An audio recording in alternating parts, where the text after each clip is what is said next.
All right, it is clear to us, it is clear to us that Golovkin doesn't want to fight Canelo, De La Hoya said during a phone interview. It's clear to us that after all the demands that he made, after Canelo having to do the hair follicle test, having to enroll in VADA, having to be tested by the Nevada State Athletic Commission randomly, even before he was enrolled in VADA, it's clear that Gennady Golovkin is afraid. It is clear that he's afraid. Okay, I'm reading a quote from the man right there, Oscar De La Hoya. So we're going to move on. Okay, he says, I'm going to start making phone calls to Daniel Jacobs' people, to Billy Joe Saunders, his people, start making calls to Charlo, Spike O'Sullivan. You know, he might as well just X all those names out and just call Spike O'Sullivan, because we know that's who Canelo will fight next. You know, if you know, there isn't a rematch, that's what will happen. Oscar De La Hoya said he was told by Gennady Golovkin's promoter Tom Loeffler earlier Thursday that Triple G doesn't want to fight. Okay, that's all Tom said. They're not going to have a better deal than what they have now. Okay, Tom Loeffler acknowledged that he's trying to secure a better deal for Golovkin than was agreed to for the rematch on May 5th bout. Admittedly denies saying that they're not interested in the bout, but admittedly denies saying they're not interested in the bout. So you have Oscar De La Hoya claiming that Tom Loeffler said no, Golovkin doesn't want the fight. So let me tell you what he's doing here. He's basically twisting up words, okay? What they're trying to do, they're trying to say, well, you know, look, Golovkin, right now, the best deal he has is with Canelo, okay? It's not that he's getting what he should be getting, but it is the best deal. Okay, imagine that. And you have to remember, think about this, okay? To me, they owe it to Gennady Golovkin, okay? Canelo was the one that popped dirty. Canelo was the one that ruined the rematch. You know, they made, you know, they bent over backwards in the original negotiation. So now, you know, it's really dirty what they're doing, okay? They're trying to say, you know, we know we should probably, you know, Golovkin should make, you know, let's just throw a number out there, 20 million, right? But we're going to offer him 10 million, you know, $10 million. And, you know, we're the A side. We're going to do this. We're going to do that. You know, we're going to have all the diva demands, and we're going to give him half of what he should be getting. But it's the best deal out there right now for Gennady Golovkin. You know, he can go like he made $1 million with Vanez Marty Rosen, so you know he can continue fighting guys like that, make $1 million bucks, or come over to us and make 10. But that's not the point. That's not the point. If you go for a job interview, right? You go for a job interview and you know it's $20 an hour, and they're like, oh, well, we'll give you $10 an hour because you don't have a job right now. No, you know you're worth $20 an hour. You're gonna go, you know, you're gonna wait it out, and you're gonna get you $20 an hour. Okay, it's basic math. I mean, you know, so it's dirty what they're doing, and I think they're also twisting words up by saying that Golovkin doesn't want the fight. He's scared. You know, things like that. He goes on to say, if they want to go in a different direction, they're entitled to. But I think that speaks more to Canelo, Loeffler told the Ring, shout out Ring magazine. Gennady Golovkin is not afraid to fight anybody in the middleweight division. He made a lot of financial sacrifices for the original fight and the rematch. And since the rematch was canceled, he wants a more equitable percentage. Okay, so, you know, look at it. But here's, trust me, I'm about to tell you what I think about Gennady Golovkin and that whole situation too. Okay, the situation with the IBF, let's talk about that for a minute. He puts that on Canelo. If the Canelo fight happened in May, there wouldn't be an issue with the title.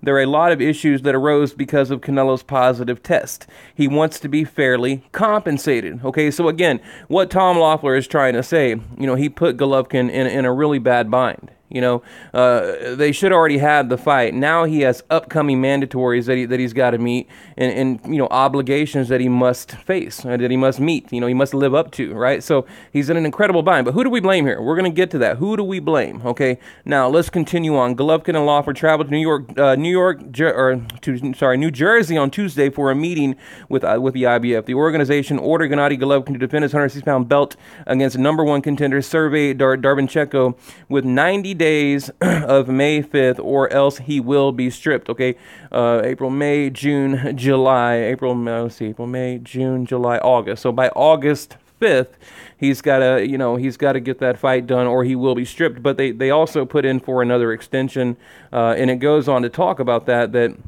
you know, they'll have an answer in 10 days. Basically, from 10 days from now, probably 8 or 9 days, we'll know if he will be, you know, stripped or not. But you know, look, here's the thing. Now, let's get to Golovkin real quick. Here's what I think. You know, why not give the fight to the fans, okay? You know, I understand that they made a lot of concessions, as they say, and, you know, they bent over backwards in the original negotiations and, you know, gave Canelo every demand that he wanted, you know, just to get the fight. I mean, I get it. I do. But, okay, you know, why not just give them what they want, okay? Because, look, here, I mean, they've already... Let me back up.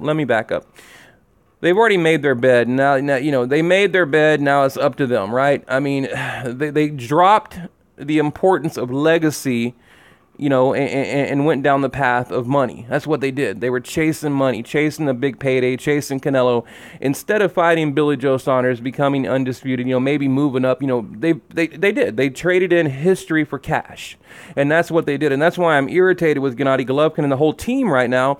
And then now you have this situation. I mean, they've put themselves in a terrible situation. You know what? You know, Golovkin, he's not getting any younger, okay? And now what are his options? Now he has all these mandatories stacked up against him, okay? He's got Billy Joe Saunders somewhere down the pipeline. You know, he's got all these young guys coming up like Charlo and all these young guys coming up that are, you know, looking really good. You know, he's painted himself into a corner here, okay? And where does he go from here? What I think they should do, and it sounds shitty, but I really think they need to just take whatever offer they get and beat Canelo and be done with it. You know, that's it. Just close that saga, close that book. You know, we had a rematch, win, lose, or draw. Basically, you know, just do the rematch, win, lose, or draw, and move on. And then try to rectify the damage. You know, I mean, it's like everywhere Golden Boy and Canelo goes, they leave like a path of destruction everywhere they go. You know, and they are, I can't really blame them. It's a mutual partnership, but ultimately, things aren't good. Look at this. I mean, look at it. Really break it down. You have one guy that is literally on drugs, okay? You know, popping dirty for PEDs. You have another guy that is like one tick away from ruining his legacy, okay? You know, really, it doesn't get any worse. I mean, where does it go from there? Where does it go from there? So, you know, man. But as far as, you know, I don't know. As far as Oscar saying, "No, we're going to call Charlo," we're going to call, you know, I think it's a bluff. I really do, because these guys are money hungry. It's all about money. And ultimately, I think, you know, they're going to act tough in the media, but behind closed doors on the phone, they're going to negotiate. We'll probably get the rematch. But, you know, for Oscar to say, oh, Golovkin said, you know, he's scared, or, you know, he's not going to fight Canelo. He doesn't want it. No. He said he doesn't want the deal. You know, I mean, this shows you how sleazy this man is. This shows you how grimy these people are. Okay, that's not what he said. You know, and to put that out there like that, I mean, that's just, you know, defamation of character. That's everything. That's just shame on, you know, shame on them. Really, shame on them, for real. I mean, that pisses me off. Even if Team Golovkin did that to Canelo, that slander, the lies, the, you know, the manipulation, I would feel the same way, because I believe in being truthful and honest.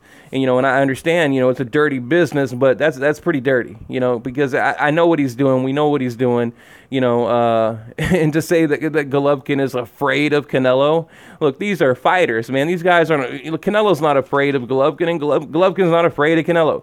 These guys are warriors, they're fighters. Until you step into the ring, you have no idea what it's like. Been there, done that. And the fear is not a factor. It's not a factor. It's business in their mind, and pride, really. It's pride and business. So now let me read a little bit more. Okay, it says he's afraid to lose against Canelo. Oscar said, "What else? What else do we have to do to make the fight? He'll make a 20 million plus payday. He'll be able to redeem and maybe put a stamp on what happened in the first fight and give the fight fans what they want to see. What other hoops do we have to go through? We've complied with everything. De La Hoya is willing to go ahead with the rematch under the terms agreed to May 5th." But the Hall of Fame fighter insists he's not changing the deal, okay? So Oscar, he's saying, look, you know, we want to stick to the original negotiations. And, you know, just because now there is collateral damage, we're not changing the deal. So now I'm sorry, but I feel like this is a little bit of greed out of Team Golovkin. Okay, just stick to the original deal and let's get on with the damn fight, right? I mean, shit's pissing me off. Like, come on, you know? It's like, man, it's like, oh, I need 22 million, not 19 million. You know, it's like, shit. I mean, these guys, look, they're boxers. I mean, you know, it's like, damn, pay me 20,000, I'll go fight. Talking about 20 million, Jesus Christ. I mean, you know, these guys, like, I think they forget where they come from. It's like these, like, Tom Cruise, like, Hollywood stars. They just forget, you know what I mean? They just, like, lose their damn mind, you know, with the arrogance. So, but look, he goes, let me continue before I'm going to shut it off here in a minute. Okay, it depends on how fast I can make a deal with Jacobs or Charlo or Saunders. De La Hoya remarked when asked if a deal can be struck for Canelo Golovkin too. It can still happen, but I'm not going to wait around for anybody. Okay, to stage a big pay-per-view like we are in September, we need at least 3 months. The clock is ticking. We're going to keep moving. I have my first choices. Top of my list, somebody like Charlo, Saunders, or Daniel Jacobs. Okay, he says, who can talk anything bad about those fights? He'll fight the best. He'll fight the very best, like he's always done. Okay, and you know, I agree. If what he's saying is true, if they don't take a Gennady Golovkin and they do take a Charlo and not a Vanez Marty Rosen, that's a slap in the face to Golovkin as well. Okay, because that fight was some bullshit. I mean, I told you guys I didn't like it. I understood it at the time, but I didn't like it. I mean, I could just go on and on and on and on. I mean, there's so much more that I need to talk about here, but I don't want to make the video just too long, okay? You know, Charlo, you know, he said that would be dope. Charlo told the Ring magazine about the possibility of fighting Canelo. I'm ready. If my team likes it, we'll take it. If it's true anyways, we'll obviously entertain it. I'm ready for that moment. I keep everybody on lock and in tune and up to date with everything. My team does a great job, blah, blah, blah, blah, blah. You know, so, you know, they're even having the other fighters weigh in on the situation. So they have made contact with Charlo. They have made contact with Jacobs, and they're saying, look, you know, here's a deadline. If Triple G doesn't agree to it, we're going to move forward. They're playing hardball. But on one hand, it's grimy. I don't like the way that Oscar is making it out to be that Golovkin is afraid, but I do understand his point. I understand both sides, but I think Golovkin needs to bend. They need to bend one more time, okay? And one more and one final and one last time. Why? You know, because look, they have a part to play. As far as like accountability and responsibility, Golovkin and his team, you know, they're partially responsible for what's happening, because if they never would have chased this pipe dream, they wouldn't be in this situation, okay? So, you know, someone's going to have to bend here, or it's never going to happen. Okay, and that's pretty much where we're at. Now, look, I'll leave it at that. I'll make a follow-up video. I just want to get on here and just kind of throw my thoughts out there real quick. And it may be a little bit confusing, but it is a confusing situation. Okay, it's not just a very simple answer that I can give you. But, you know, I guess in closing, I can say there's fault on both sides. You know, I do see his point, and I see his point. You know, I see it both ways, but at the end of the day, I think they need to think about the fans, the people that are actually paying the 20 million and the 40 million and so forth.